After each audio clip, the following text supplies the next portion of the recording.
Bien. Para la parte de esta presentación vamos a hablar un poquito, es importante para entender las consecuencias del sueño en enfermedades crónicas, es importante conocer un poco la fisiología del sueño y qué cambios y funciones se producen mientras dormimos. También las consecuencias de la privación del sueño y finalmente vamos a poder comprender en base a ese marco teórico por qué es que fases de disturbios en el sueño contribuyen a diferentes condiciones crónicas. Quiero empezar pidiendo disculpas por las faltas ortográficas de letras y acentos porque mi tablero no tengo acceso a poder tener la corrección. En primer lugar, vamos a empezar con un principio muy básico e importante sobre la fisiología del sueño, de dormir. Y vamos a ilustrarlo con este video. En primer lugar, empieza el día con la luz y esa señal de luz manda una información a centros de neurotransmisores en las bases de nuestro cerebro, de nuestro hipotálamo. Y de este centro se mandan esta información a diferentes áreas del cerebro. Esta información de luz que es transmitida. En situaciones de oscuridad, como en la noche, el otro núcleo del hipotálamo está inhibido y manda señales de inhibición a esos núcleos que hablamos tempranamente, que mandan neurotransmisores al resto del cerebro. El VLPO, que es la zona ventrolateral preóptica del hipotálamo, inhibe los centros activos y se produce el sueño. Esto es, en una manera bastante sencilla, lo que le llaman el switch on and off del sueño. Neurotransmisores en las bases cerebral, neurotransmisores que producen acetilcolina, producen norepinefrina, todos estos neurotransmisores que utilizamos durante el día para diferentes funciones ejecutivas, cognitivas, están un poquito más calmados durante la noche para que podamos conciliar el sueño. Y este proceso de noche y de día está regulado por la luz. La luz es algo muy, muy importante que manda señales a nuestro cerebro que es hora de producir estas sustancias y de dormir. Es importante también saber, reconocer que el sueño no es un proceso global del cerebro, que no es que todo nuestro cerebro duerma. Una historia bastante interesante que comparto a veces es la historia de ciertos animales, por ejemplo los delfines, que duermen con medio cerebro. Medio cerebro está dormido y medio cerebro está despierto. Si buscan en el internet, hubiera buscado y puesto una foto, pero un delfín durmiendo tiene una aleta que está un poquito más caída y otra aleta que está bien paradita, bien firme, y es porque el cerebro lado contralateral está dormido, y esto es para sobrevivencia y motivos de alerta de ciertos animales que duermen de esta forma. En nosotros, el dormir también es un proceso localizado, no todo el cerebro está durmiendo al mismo tiempo. Entonces hay lugares, por ejemplo, la parte de la corteza frontal, la parte de asociación de la corteza frontal está bastante calmada y dormida, mientras que otros procesos, por ejemplo, en la corteza temporal, en la amígdala, en el hipocampo, no duermen al mismo tiempo. La amígdala es un centro donde se procesan todas las emociones, por ejemplo, corteza motora o corteza asociativa. Ciertas partes del cerebro no duermen y están bastante activos en diferentes fases del sueño. Por eso es que muchas veces cuando dormimos hay un tipo de sueño que es los sueños lúcidos, que estamos durante un sueño y de repente tomamos conciencia de que estamos en el sueño. Es porque la corteza frontal se está despertando mientras que el resto de la corteza está todavía durmiendo. Entonces también podemos de repente, debido a diferente activación de diferentes áreas cerebrales, nuestros sueños, nuestro dormir cobra diferentes capacidades. En un sueño estamos volando, en otro sueño estamos corriendo, de repente diferentes áreas cerebrales que se activan y deactivan en diferentes formas. Este concepto es bastante importante para comprender que no solamente la hora de dormir es un proceso en el cual nuestro cerebro descansa y todo está como cuando ponemos nuestra computadora en shutdown, como que está descansando y no hay ningún proceso activo. Es al contrario, hay muchos procesos que están activos en diferentes áreas cerebrales. Esta, por ejemplo, es un video que lo he tomado directamente de este artículo sobre las propiedades electrofisiológicas de las oscilaciones del líquido cefalorraquídeo mientras dormimos. Y esto es bastante importante porque mientras dormimos hay un flujo especial de sangre y del líquido cefalorraquídeo que se llama ahora el líquido linfático, que es una mezcla entre el líquido cefalorraquídeo y producción de líquido en el cerebro, que durante el dormir se expande y propicia la filtración y el limpiar de ciertas sustancias tóxicas, de proteínas. Y cuando hablamos de sustancias tóxicas, esto no es tan pertinente en los pediatras, pero si tuviéramos una audiencia de gerontólogos, saltarían pensando que tenemos acumulación de proteínas tau y de alfa sin nucleopatías en el cerebro. Y este es un área del sueño que está bastante ahora estudiada con mucho interés en la eliminación del acúmulo de estas sustancias como contribución a los procesos neurodegenerativos. Y se está estudiando el proceso de sueño de dormir en pacientes que desarrollan una acumulación de proteínas tau, de alfa sin nucleopatías y la asociación que tienen con el dormir, porque durante esta etapa, sobre todo en el sueño profundo de ondas lentas, es cuando limpiamos más estas proteínas de nuestro cerebro. Durante el sueño de ondas lentas tenemos baja actividad en ciertas zonas cerebrales. Es el sueño profundo donde tenemos la corteza frontal, y este no es un curso de neuroanatomía, pero es importante comprender. Si ustedes vieron mi slide, primera slide de mi presentación, mi título es profesora asociada en pediatría y neurología. Es casi imposible separar el sueño de los procesos neurológicos para poder entender cómo afectan durante el día.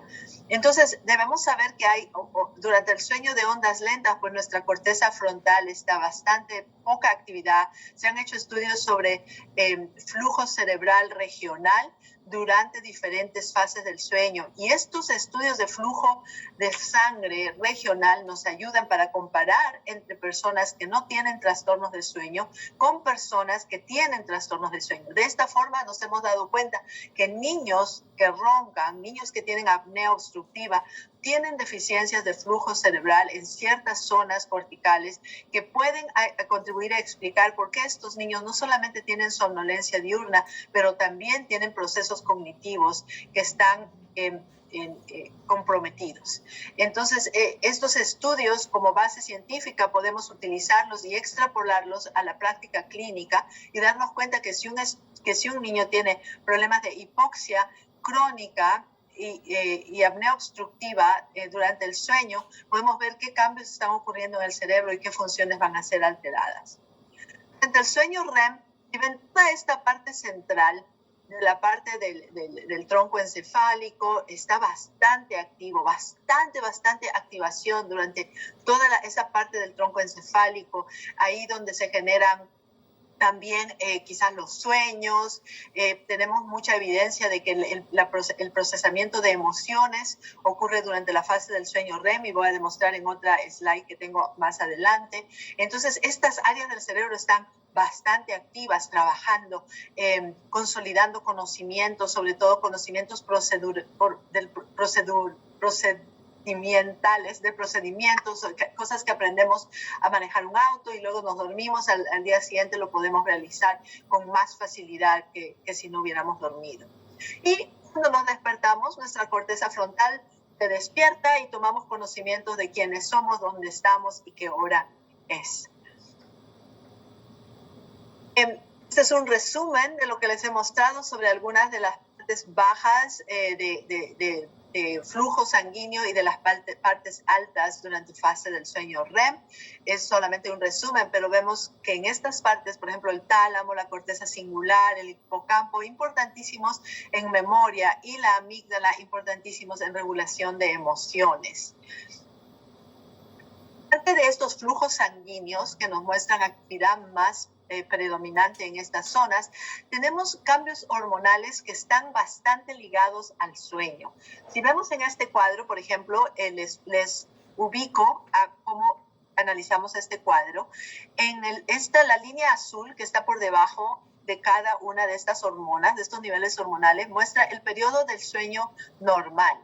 La línea rosada que está debajo en esta parte, si ven mi cursor, demuestra el periodo durante una privación de sueño, y la línea anaranjada, van a tener estas diapositivas para revisarlas, presenta la reacción de estas hormonas durante la recuperación del sueño.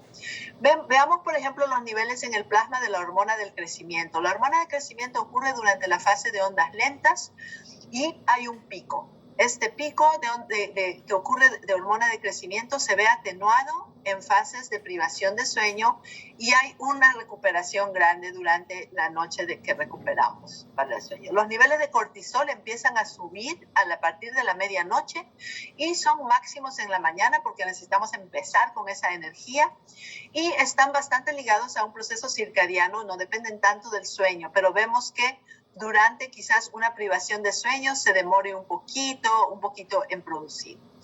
Los niveles de hormonas de tiroides son altas durante la época de sueño. Cuando dormimos en la noche, los niveles de TSH son más altos, pero miren lo que pasa cuando privamos de sueño, sube bastante. Esta slide, el propósito es para decirles que hay hormonas que van a ser más altas durante el sueño, más bajas durante el momento de privación. Miren lo que pasa con el nivel de glucosa, y lo mismo con el nivel de insulina. Bajan durante un momento de privación de sueño. Entonces la resistencia a la insulina va a ser un problema, la resistencia de insulina va a ser un problema, y control de glucosa va a ser un problema cuando tenemos privación de sueño, porque esta regulación de la hormona va a bajar cuando no dormimos bien y va a subir cuando tenemos recuperación de sueño. Esto es algo muy importante que los especialistas de sueño lo tenemos que tener bastante al día. Hay muchos más de estos cuadros comparados con cada hormona y cada proceso que sucede durante nuestro cuerpo, durante el día. Hay muchísimos más, pero estos los he escogido para darle una muestra de lo que pasa con la glucosa, la hormona del crecimiento, sobre todo bastante importante, y la resistencia a la insulina. Este es un himnograma que es como decir la vista aérea de lo que sucede en una noche durante el sueño normal.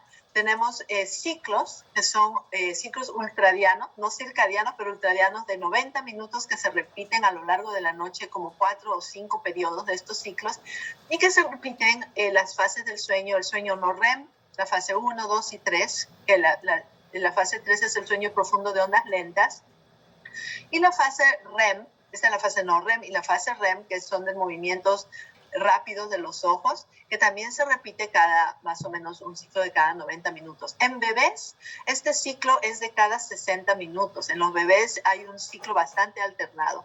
Estas charlas, por ejemplo, de cada cosita que hablamos, se puede generar otra charla de 1 o 2 horas sobre los cambios en el sueño del bebé, la arquitectura del sueño a través de los años, muchísimas áreas súper interesantes que podemos saber. Esto es una introducción para que vean la importancia de saber estas cosas del sueño para poder ayudar a nuestros pacientes con problemas de enfermedades crónicas.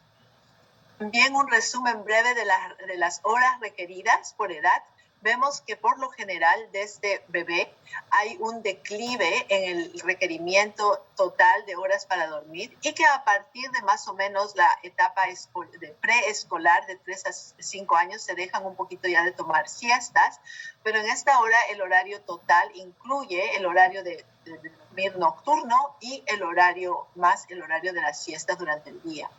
En la edad escolar, que incluyen niños a partir de los 6 años hasta los preadolescentes, que lo llamamos acá edad escolar, y ya a partir de los 13 años adolescentes, a partir de esos niños de edad escolar necesitan un promedio de 10 horas de dormir. Yo sencillamente recuerdo 10 horas, pero el rango es amplio y tenemos que personalizarlo un poco. Pero si vemos niños con excesiva somnolencia, problemas de comportamiento, problemas cognitivos o de regulación emocional, lo primero que hacemos es compartir con los padres este cuadro y decirles que quizás podemos extender un poquito el sueño a ver si estos síntomas mejoran, sencillamente con darle más oportunidad de dormir, ya que el rango de la normalidad es bastante amplio. Entonces es posible que el niño necesite un poquito más de horas de dormir.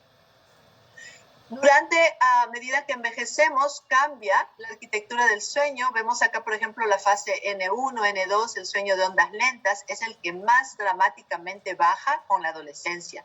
Es casi el 40% baja al nivel de la adolescencia. REM va bajando también con la edad y vemos que en la adultez y a la vejez no hay tanto cambio, a excepción del tiempo que pasamos despiertos. WASO es Wake After Sleep Onset, es el tiempo de despertares durante la noche. Este se convierte en un problema a medida que envejecemos y es un problema grande en los pacientes mayores de edad. Pero durante la niñez, la juventud, las ondas, el sueño de ondas lentas es bastante grande durante la época de la niñez y de la edad escolar, y esta es la época famosa de las parasomnias, de caminar dormido, de los terrores nocturnos, porque todo eso está asociado al sueño de ondas lentas y va disminuyendo a medida que va disminuyendo y el sueño se va haciendo más ligero también con la edad y a partir de la adolescencia. Estos son los artículos que hemos visto durante los años en sueño y pediatría y quería demostrárselos cómo han aumentado todos los artículos de revisión desde el 2010 hasta la actualidad o el 2018, que es este artículo. Cuánto más interés hay en áreas de sueño y pediatría en todos los campos, y es un área que está creciendo tanto que no importa la idea que ustedes tengan, ¿no? La colega en la presentación anterior hablando de microbiota, hay un área grande de investigación en microbiota y sueño. Hay toda una rama en embarazo y sueño y los riesgos importantes de las comorbilidades. Entonces, no importa la área que estén interesadas, hay oportunidad. ¿Por qué los problemas de sueño afectan en especial a los adolescentes, por ejemplo?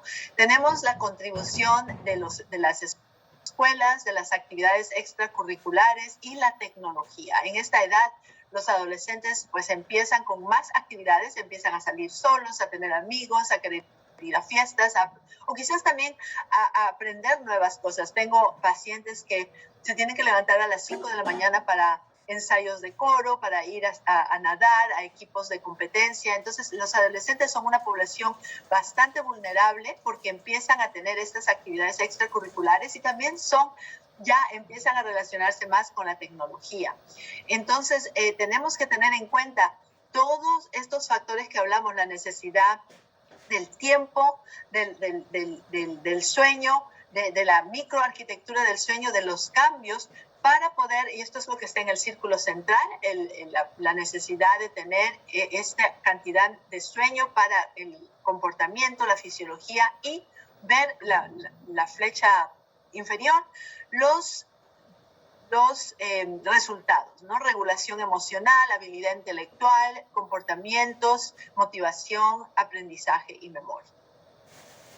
Ahora, ¿cuál es la relación directa entre el sueño y los trastornos crónicos?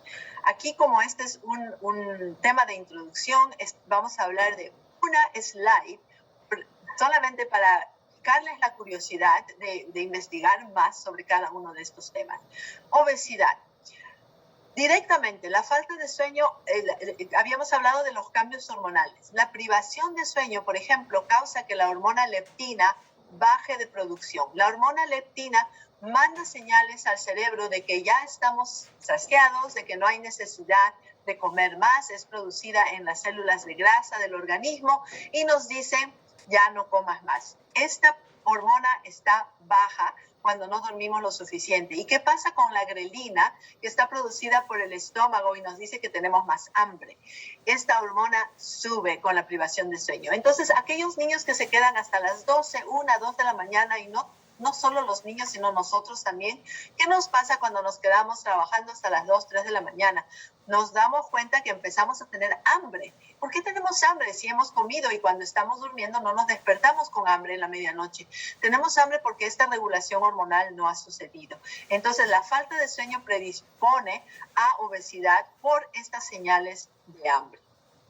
La falta de el sueño también es importante en el control de la presión. No hemos hablado en este proceso del control simpático y parasimpático, pero hay también un control de estos dos sistemas nerviosos cuando dormimos. Cuando dormimos, por lo general, nuestra presión sanguínea tiene que bajar un 20%, de 10 a 20%, lo que le llamamos el dipping de la presión.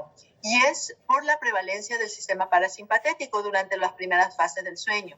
Cuando tenemos un sueño disrumpido, fragmentado, o sencillamente no dormimos, nos quedamos hasta tarde o nos despertamos a medianoche.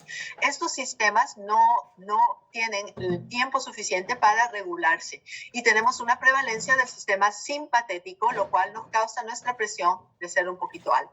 Este es un estudio que publiqué, es a mi nombre como autor principal, en mis pacientes con apnea obstructiva. Me daba cuenta que los pacientes con apnea obstructiva que no eran tratados, y no era porque no los queríamos tratar, sino sencillamente porque estaban esperando su equipo o esperando cirugía o los padres no querían a cierta forma, pero a partir de estos pacientes, los que no eran tratados, este es el paciente mismo, todos estos son los mismos pacientes antes y después de 6 meses. Este es el promedio de los pacientes antes y después de 6 meses veía que la presión subía.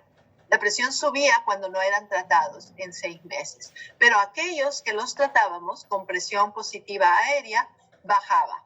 En aquellos que lo habíamos tratado, la presión bajaba, lo cual me empezó a dar cuenta que estos pacientes que tenían apnea obstructiva de por sí tenían la presión un poquito más alta que los controles normales y aunque estuviera dentro del rango normal por edad, tenían ya la presión un poquito más alta y con tratamiento bajaba significativamente.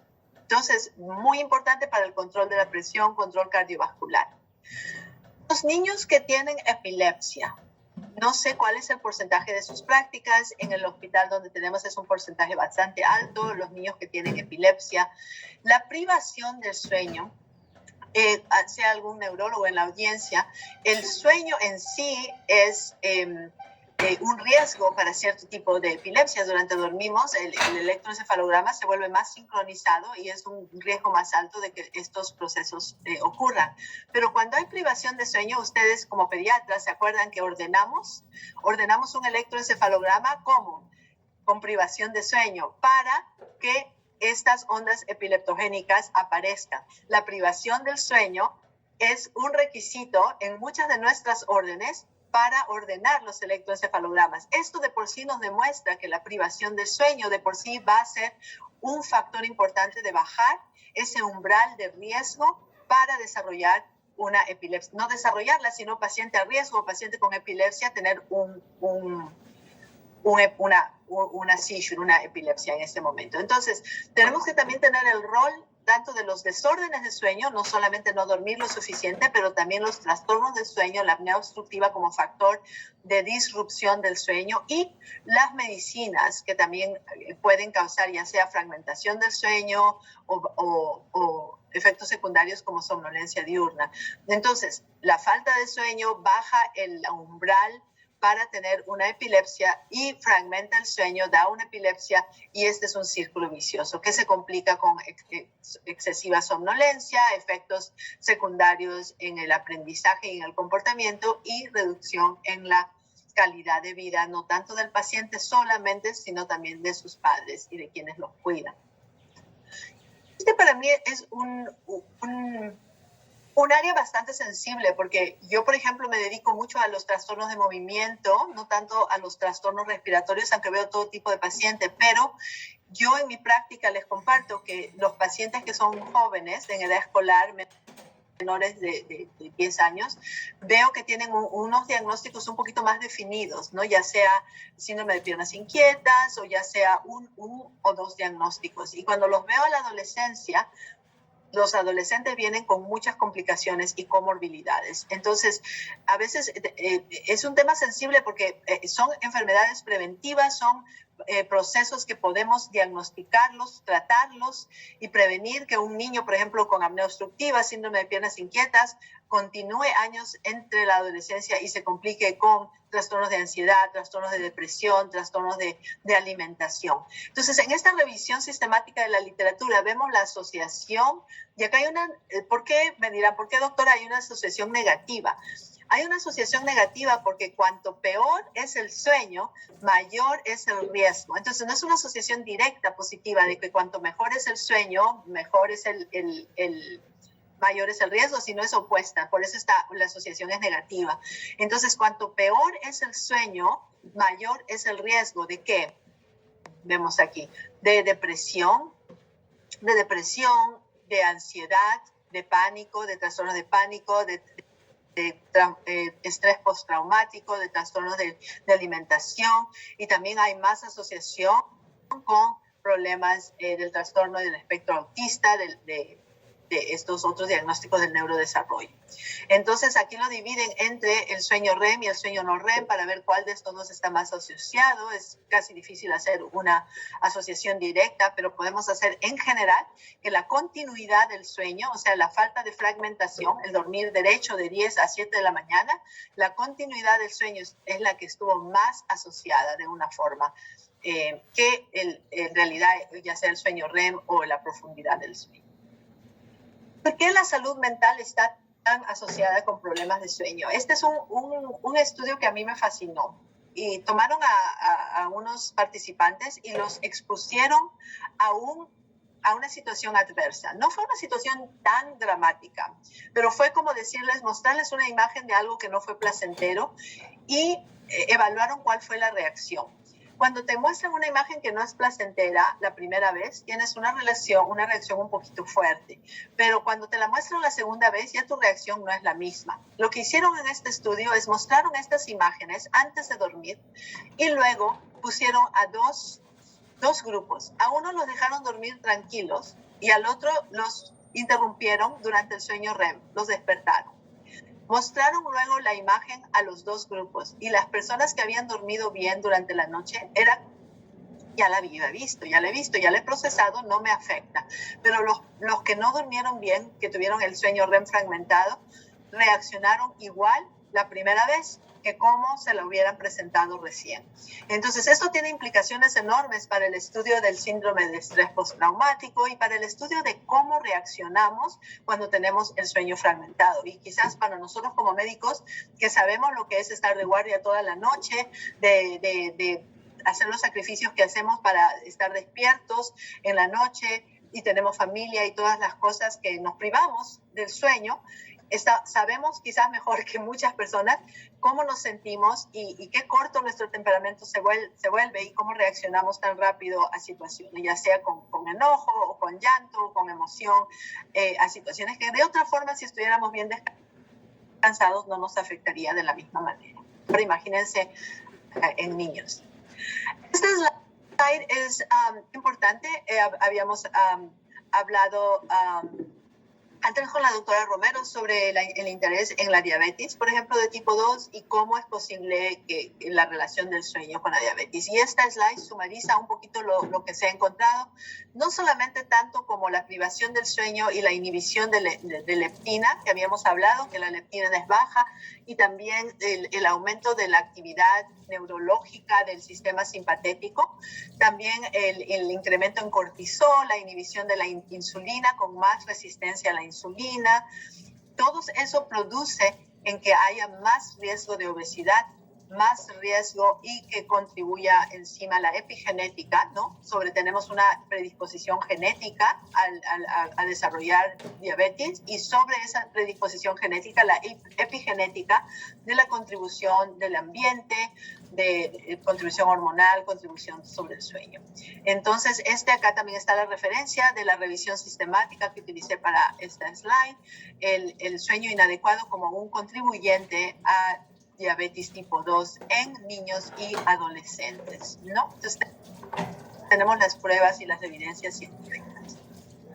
También tenemos un poco de evidencia científica sobre fibrosis, hígado graso, en la fibrosis hepática no alcohólica, y tenemos que ver en este artículo que les muestro, todas las referencias que estoy usando son en pediatría, lo cual es importantísimo porque por muchos años, cuando yo empecé mi carrera como médico en sueño, muchos años nos llevábamos de lo que nos decían los adultos y teníamos que extrapolarlo a decir, bueno, esto quizás lo puedo aplicar a los adolescentes y extrapolarlo a los niños, pero felizmente durante los últimos 10 años, como les había compartido, el campo de investigación en medicina pediátrica del sueño ha florecido grandemente y sigue habiendo cuarto para más campo, pero todos estos artículos son específicos en pediatría y podemos ver quizás acá los contribuyentes, este es en especial en niños con apnea obstructiva del sueño comparado con niños con no apnea obstructiva del sueño, y podemos ver el grado de inflamación no hepático 1, 2 y 3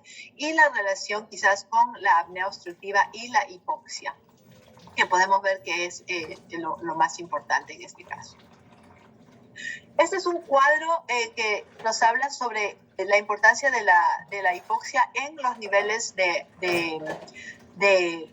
evaluación del hígado, de las transaminasas, el ALT, el grado de inflamación y la correlación que tenemos, sea más que nada con la saturación, ¿no? Los niveles más altos de saturación están asociados con menos niveles de transaminasas. A medida que la saturación baja entre el 80%, vemos un nivel más alto en transaminasas, un nivel más alto en inflamación y un nivel más alto en los índices score del hígado graso. Este es un resumen de una revisión sistemática que me pareció bastante interesante. En verde, en las bolitas verdes, está lo que está bastante bien científicamente establecido en pediatría, lo que no tenemos duda en lo absoluto. Y adivinen qué, lo más grande de verde es en los aspectos psicológicos, emocionales, cognitivos. Tenemos en el sentirse bien, en el control emocional, en el control emocional. Tenemos datos prometedores sobre los niveles académicos, que tan bien da un niño cuando duerme bien, cuando duerme mejor, y tenemos quizás la literatura que está un poquito mezclada entre los otros aspectos médicos, la obesidad, el cardiovascular, pero está mezclada, pero estamos encontrando la evidencia como se nos había compartido. Lo importante es reconocer, debido a las cosas que les he mencionado y compartido, yo creo que para el médico pediatra general y el médico pediatra especialista en áreas que no sean asociadas con el sueño, ¿no? Por ejemplo, el pediatra otolaringólogo, el pediatra gastroenterólogo, el pediatra que se encarga de la nutrición, para todos los médicos pediatras que no están dedicados 100% al sueño y que tenemos que nosotros ver las cosas granulares y detallitos de todo, pero en general es importante esta listita que les he puesto acá. Saber que los niños que no duermen bien van a tener un umbral de dolor más bajo. Lo que yo tolero de dolor porque duermo bien, mi compañero de mi misma edad, de mi mismo estatus, va a sentir un dolor más amplificado. Esto va para niños, para adultos, para todos. El umbral de epilepsia definitivamente confirmado que baja en niños con privación de sueño. Entonces, ojo cuando estamos tratando de controlar esa epilepsia y estamos añadiendo ese cuarto antiepiléptico y estamos considerando poner una cirugía o otras cosas, importantísimo, está durmiendo bien, está obteniendo las horas suficientes, tiene un trastorno de sueño que no no permita consolidar el sueño. Nosotros tenemos referidos innumerables, los números de referidos que recibimos con niños con epilepsia, sencillamente porque quieren los neurólogos saber que el niño esté durmiendo bien y que el control con la medicina esté adecuado para no seguir subiendo o aumentando más medicina si es que hay otros contribuyentes. Recuérdense siempre esa analogía que les dije, ordenamos un electroencefalograma con privación de sueño para resaltar esa capacidad de inducir la epilepsia. Funciones cognitivas ejecutivas. A veces pedimos a los niños que se porten bien y los castigamos, y esta es la educación que tenemos que dar a los padres, pero no están durmiendo bien. Cuando no dormimos bien, no vamos a tomar las decisiones correctas. No, las funciones ejecutivas, las funciones cognitivas, la función ejecutiva es aquella que me dice, hoy a esta hora tengo esta presentación que me he comprometido, entonces desde antes de ayer, he estado haciendo mi PowerPoint, revisando, preparándome para poder estar presentable y dispuesta. Esa es una función ejecutiva que tenemos. Esas funciones ejecutivas están alteradas cuando no dormimos bien. Entonces empezamos a presentarnos mal, no nos arreglamos o hacemos una presentación así a medias. Y entonces, ¿cómo más los niños no cumplen con las tareas de la escuela? No cumplen con los horarios, se olvidan de un examen, perdieron el cuaderno y muchas veces como padres no comprendemos que no tienen las herramientas para desarrollar esa función ejecutiva correctamente. ¿Y qué hacemos? Los castigamos y ese niño va a desarrollar inseguridad, baja autoestima, va a sentirse que es torpe, va a sentirse que no sirve para nada, va a ser rebelde y el desencadenamiento de todos los comportamientos que vienen con esto.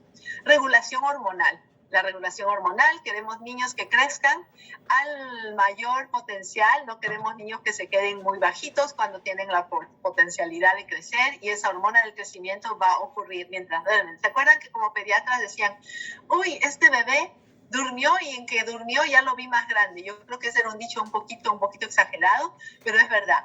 Mientras dormimos en el sueño de ondas lentas, hay un pico de la hormona del crecimiento que se ve afectado con los trastornos del sueño.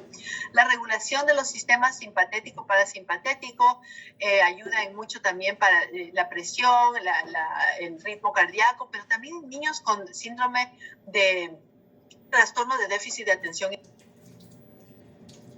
hiperactividad, que ponemos en alfa, bloqueadores alfa para bajar esa actividad simpatética y no nos damos cuenta que quizás lo que el niño necesita es dormir para calmar esa actividad predominantemente simpatética y volver al sistema parasimpatético que calme todo eso. Para eso les damos guanfacina, clonidina y esos son para calmar eso que es una labor natural del sueño.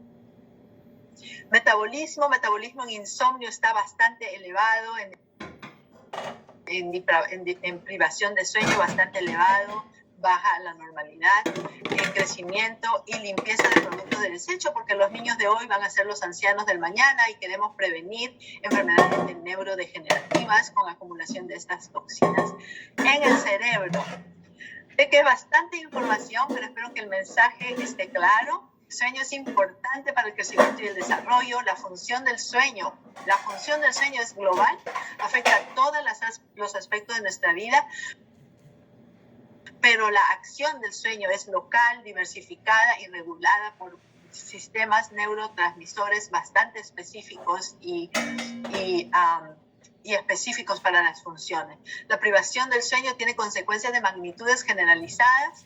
El sueño y las comorbilidades están íntimamente asociados. A veces es imposible y difícil saber si la relación es unidireccional o bidireccional. La mayoría de las veces es una relación bidireccional. Lo importante es saber la asociación entre estas dos partes. Eso es todo lo que les tengo. Como les dije, es un gusto para mí estar con ustedes y dispuesta a regresar si les interesa ampliar alguna de estas áreas.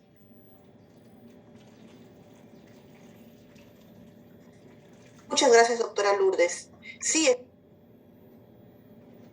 es cierto que hay varias preguntas. Una de ellas,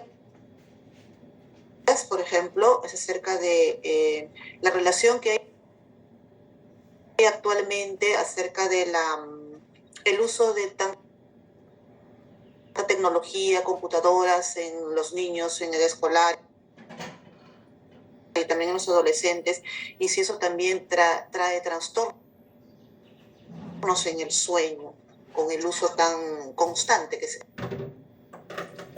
se hace ahora. Exacto. Nosotros recomendamos como parte de la higiene del sueño remover todos los electrónicos a partir de la hora que los padres decidan es la hora adecuada para dormir. Y el uso de electrónicos en el cuarto, en el dormitorio, ha estado asociado, tenemos la evidencia científica que por más que estén apagados, ya está de por sí asociado con una hora de retraso en el sueño. Solamente tener un sistema electrónico en el dormitorio ya retrasa el sueño por una hora y quizás puede ser por esa ansiedad o ese alertamiento que tienen los niños para hacerlo. Tenemos muchos casos de niños que se despiertan en la noche, buscan la casa, los buscan, los encuentran a escondidas de los padres y tenemos que reforzar estas reglas para que los niños puedan dormir bien. Uh-huh. Ok. Otra pregunta, doctora. En los problemas del sueño, la hormona TSH se ha visto que está aumentada. ¿Eso puede traer consecuencias a la larga que deriven hipotiroidismo? No lo he visto directamente asociado, pero yo creo que puede traer las consecuencias. Por ejemplo, tenemos pacientes que tienen ritmo cardíaco muy elevado o problemas de regulación del peso, en regulación de otras hormonas. Es una área, como les digo, está un poco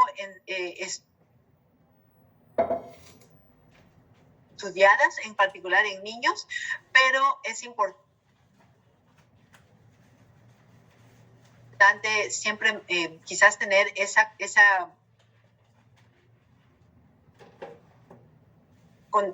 concepción de que si hay un niño que está con mucha privación de sueño, con proceso de insomnio, quizás chequear un panel hormonal, incluir la TSH,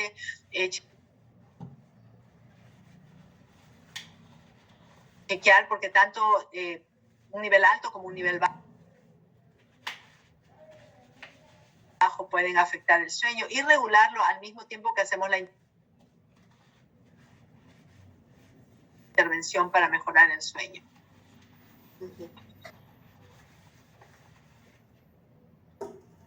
Correcto.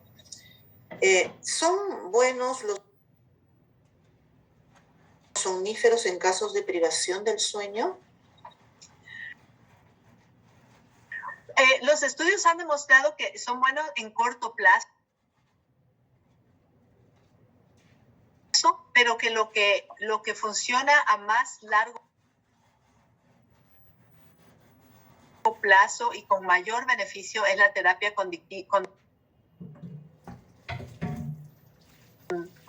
conductual para los procesos del sueño. Y la terapia cognitiva conductual no solamente incluye la higiene del sueño, pero también la asociación del sueño, de dormir con el dormitorio, de no tener otros actividades estimulantes alrededor. Por ejemplo, niños que tienen prácticas de básquetbol a las 9 de la noche o de 8 a 9 de la noche. O sea, todas esas parte conductiva y también de la conducta, pero también de la cognición. O sea, la perspectiva que tenemos nosotros sobre el sueño y la forma en que los padres educan a los niños sobre la importancia del sueño, ¿no? Tenemos, culturalmente, tenemos ciertas cosas que tenemos la responsabilidad de cambiar, ¿no? El hecho de que asociamos el sueño con el ocioso o de que te tienes que levantar temprano, esos dichos de que el que madruga Dios lo ayuda, o camarón que se duerme se olvida la corriente. O sea, tenemos que quizás un poquito reeducar a la población de que es importante tener un horario de sueño que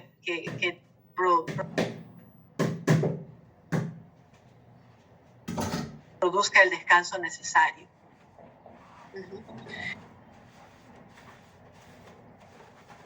Y un poquito para complementar esta última pregunta,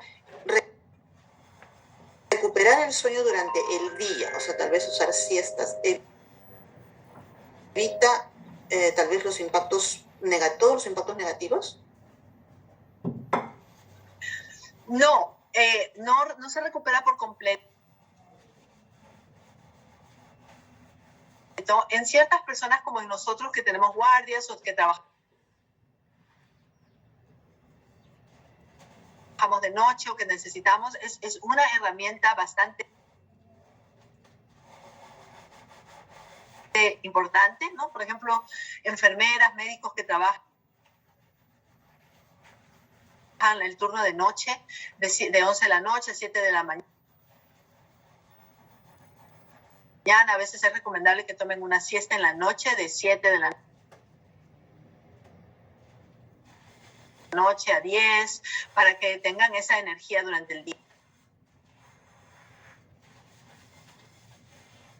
Pero en niños lo más importante es el sueño. En adolescentes sobre todo, que el sueño sea consistente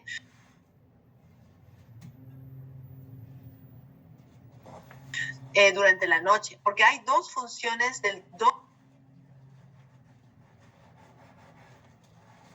dos sistemas neurobiológicos que controlan el sueño. Habíamos hablado del sistema circadiano un poquito, pero hay el sistema de la presión homeostática en el cual cuanto más tiempo estamos despiertos, más rápido nos dormimos. Entonces, si tomamos una siesta en la tarde, este sistema va a gastarse y ya no vamos a poder dormir en la noche de la misma forma. Entonces tenemos que tener mucho cuidado con esas siestas cerca a la hora de dormir o esas siestas muy largas que no nos van a permitir dormir en la noche.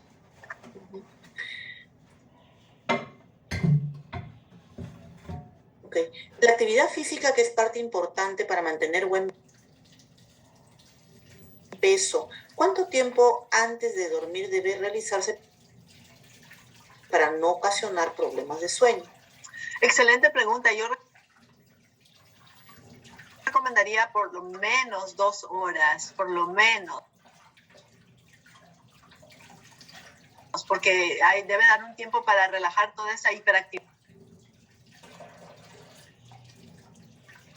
Entonces siempre recomiendo la actividad física en la tarde o temprano, más o menos hasta las 7 de la noche máximo. Y de ahí no, pero sí es muy, muy importante, incluso hay ya publicaciones que nos demuestran que la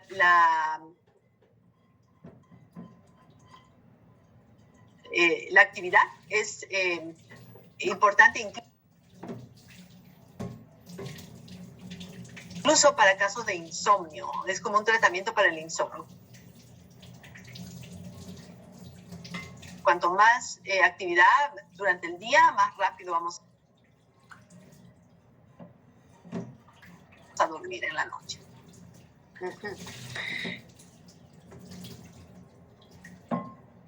¿Cómo mejorar el sueño en un adulto joven que duerme 2 a 3 horas y cuáles serían las causas? Es una pregunta con 1.000.000 de respuestas. Es como decir, tendríamos que tener un día de casos. Hay adultos que duermen, por ejemplo, hay la privación de sueño forzada sobre uno mismo. Si yo quiero dormir 2 o 3 horas porque estoy en una red social hasta las 3, 4 de la mañana y tengo que levantarme a las 7 para ir a trabajar y soy adulto joven y me impongo a mí mismo esa rutina, es bastante difícil cambiar y yo creo que lo más importante es la educación. Empezar por la educación y hay incluso estudios que la educación mejora la adherencia hasta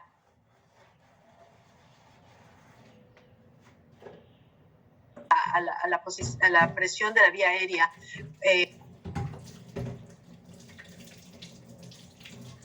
Mucho mejor que el resto. Entonces, educar a las personas sobre la importancia y las consecuencias del sueño. Dormir menos de 6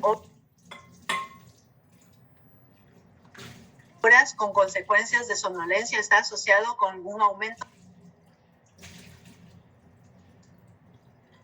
de mortalidad por todas las causas. Entonces, no digo que no hayan personas que naturalmente y genéticamente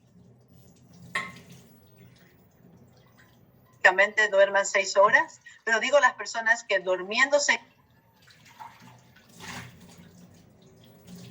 horas están cansadas durante el día. Estas personas, el aumento en mortalidad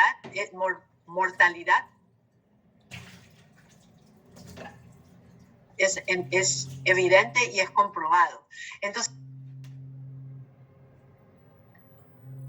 educar a la persona que es necesario tener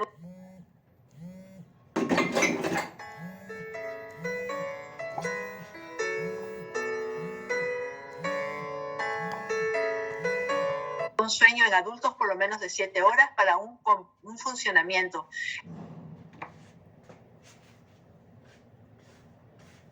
Educarlas que nuestro sistema de función ejecutiva no es igual cuando dormimos menos. Entonces, esta persona no va a tener el juicio de decir, oh, sí, yo necesito tener estas horas porque esa función ejecutiva va a estar alterada. Va a decir, no, yo no necesito dormir, yo estoy bien, yo no tengo problemas de ninguna clase. Entonces, quizás si hay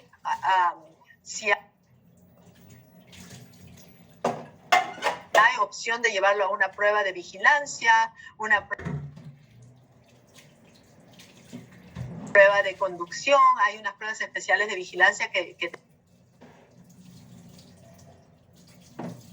te dicen cuántos errores has tenido. Entonces es una forma objetiva de hacer dar cuenta a algunas personas que no están tomando las decisiones correctas. Pero la educación es el primer paso y bueno, después de la educación, ver cuáles son las razones por las cuales existe la privación del sueño. Y por último, ¿los alimentos ingeridos por la noche influyen en el sueño? Hay algunos estudios que demuestran que ciertos alimentos tienen me acuerdo que el grupo en Italia, un grupo de investigadores en Italia, se lo puedo pasar quizás a la doctora Romero para que los comparta, un grupo en Italia hizo un estudio sobre qué tipo de alimentos en la noche podían ser más beneficiosos, ¿no? De metabolismo más lento, que sea durante toda la noche. En vez de tener un pico a las 2 horas, un pico de azúcar o un pico. Lo que yo veo como médico especialista es la cafeína, por ejemplo. 6 horas antes de dormir no debe ingerirse ninguna sustancia que tenga cafeína, ya sea té, café o chocolates. A veces nos olvidamos de la cafeína en los chocolates. Un chocolate negro tiene más cafeína que una taza de café. Entonces, nada de cafeína por 6 horas, porque demora 6 horas en metabolizarse. Y el resto, pues también los alimentos que tengan un pico alto, por ejemplo, en azúcar, en un par de horas, no son muy beneficiosos. Quizás tratamos de hacer alimentos que tengan un metabolismo un poco más largo. Todo lo que sea un pico rápido entre 2 o 3 horas tiende a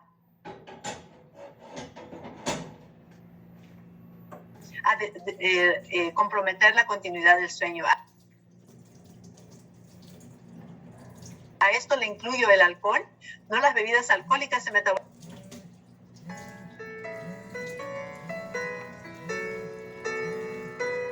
en 4 horas, entonces los que toman un vinito para ayudarse a dormir mejor, las primeras 4 horas duermen bien y las últimas 4 horas se van a despertar, van a tener pesadillas, van a tener un sueño inquieto. Entonces, el metabolismo es lo más importante que quizás el tipo de sustancia. Correcto. Muchísimas gracias, doctora Lourdes del Rosso. Ha estado muy buena su exposición.